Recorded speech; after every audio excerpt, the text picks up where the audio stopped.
بسم اللہ الرحمن الرحیم۔ آج کی نشست میں ایک سوال کا جواب عرض کرنا مقصود ہے۔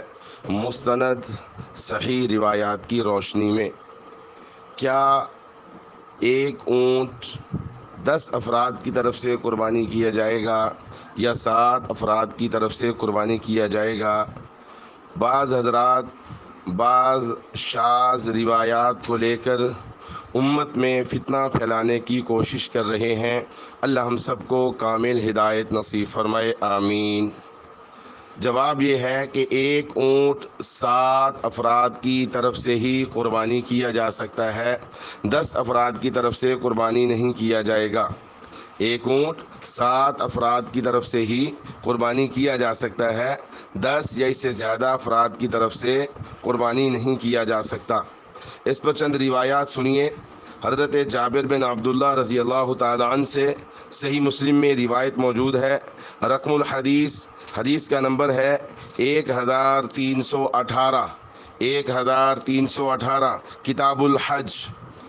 نحرنا مع رسول اللہ صلی اللہ علیہ وسلم عام الحدیبیۃ البدنۃ عن 7 والبقرۃ عن 7۔ جابر بن عبداللہ رضی اللہ تعالیٰ عنہ سے روایت فرماتے ہیں، ہم نے رسول اللہ صلی اللہ علیہ وسلم کے ساتھ حدیبیہ کے سال میں ایک اونٹ کو 7 افراد کی طرف سے اور ایک گائے کو 7 افراد کی طرف سے ذبح کیا۔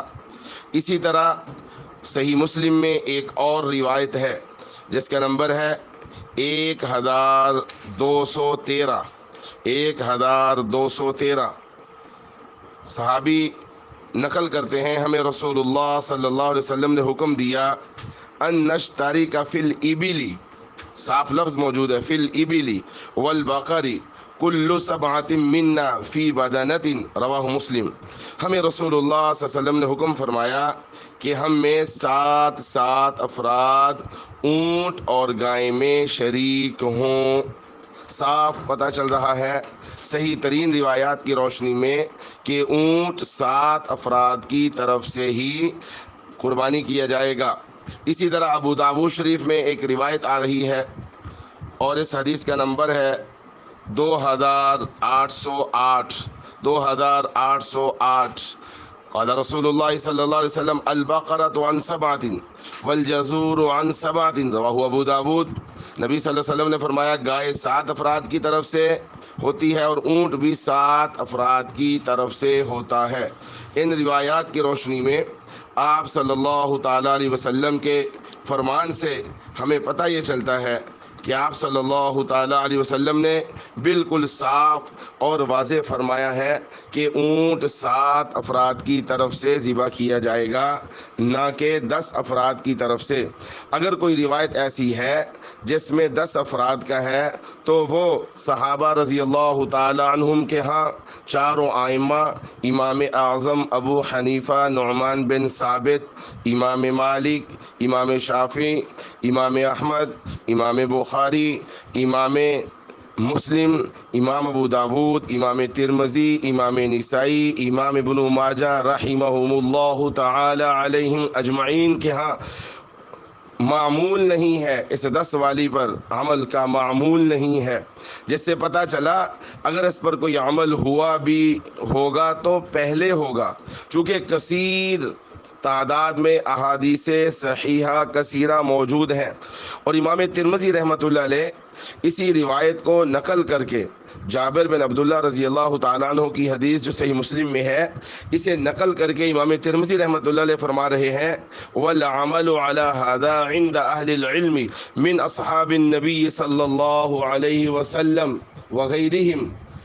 امام ترمذی رحمۃ اللہ علیہ کی جو عادت ہے، امام ترمذی رحمۃ اللہ علیہ فرماتے ہیں اونٹ 7 افراد کی طرف سے ہی قربانی کیا جائے گا۔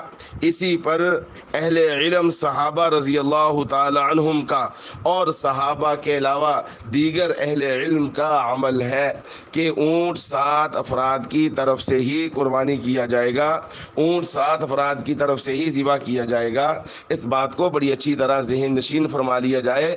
بعض حضرات ایک حدیث کو لے کر امت میں فتنہ ڈالتے ہیں، بھئی ایمان والے تمام احادیث پر پوری طرح نظر رکھتے ہیں، ٹھیک ہے، جب پوری طرح تمام احادیث پہ نظر ہوگی، اہل علم کے ہاں اس حدیث کا مقام اور مرتبہ کیا ہے، پھر اس کے مطابق عمل کیا جائے گا۔ یہ تو ہے قربانی ان لوگوں کی جن کے ذمہ قربانی لازم ہے۔ اب اگلی بات سنیے، نفل کام، نفل کام کو ذرا سمجھیے۔ آپ صلی اللہ تعالیٰ علیہ وسلم نے ایک مرتبہ 100 اونٹ ذبح کیے، 100 اونٹ ذبح کیے، یہ بھی تو حدیث میں آتا ہے نا۔ جو بھائی احادیث لے کر ایسی حدیث جو عام لوگوں میں معروف نہیں ہوتی، امت میں فتنہ ڈالتے ہیں، جی بھائی جان 100 اونٹ بھی ذبح کرو۔ پھر آپ صلی اللہ علیہ وسلم نے نفلی قربانی کی ہے، اپنی 9 کی 9 ازواج مطہرات کی طرف سے ایک جانور ذبح کیا، بعد روایت میں ایک بکری کا لفظ بھی آتا ہے۔ تو ایک انسان اپنی طرف سے ایک بکری ذبح کر کے، ایک گائے ذبح کر کے اپنے پورے قبیلے کو بھی ثواب پہنچا سکتا ہے۔ آپ صلی اللہ علیہ وسلم نے اپنی طرف سے پوری امت کے لیے بھی ایک قربانی کی ہے، اپنی اہل بیت کی طرف سے بھی ایک قربانی کی ہے۔ تو بات کو پوری طرح سمجھنا ہے بھائی، بات کو پوری طرح سمجھنا ہے بھائی، امت کو پریشان نہیں کرنا، امت کی رہنمائی کیجئے، قیامت والے دن سرخروئی ہوگی انشاءاللہ۔ امت کی رہنمائی کیجیے، امت پہلے ہی بڑی پریشان ہے، اس لیے یوٹیوب، فیس بک دائیں بائیں چھوڑ دیجیے، مستند با عمل اللہ سے ڈرنے والے علماء کرام کا ہاتھ پکڑ لیجیے، وہ آپ کو گمراہ نہیں ہونے دیں گے۔ وہ صحابہ سے، تابعین سے، تبع تابعین سے، چاروں ائمہ سے، صحاح ستہ کے محدثین سے، دیگر محدثین سے، اولیاء اللہ سے کٹنے نہیں دیں گے۔ اللہ تعالیٰ مجھے اور آپ کو جمہور علماء کے سائے میں رہ کر سنت پر عمل کرتے ہوئے ہر کام کرنے کی توفیق نصیب فرمائے۔ آمین، اللہم آمین، وآخر دعوانا ان الحمد للہ رب العالمین۔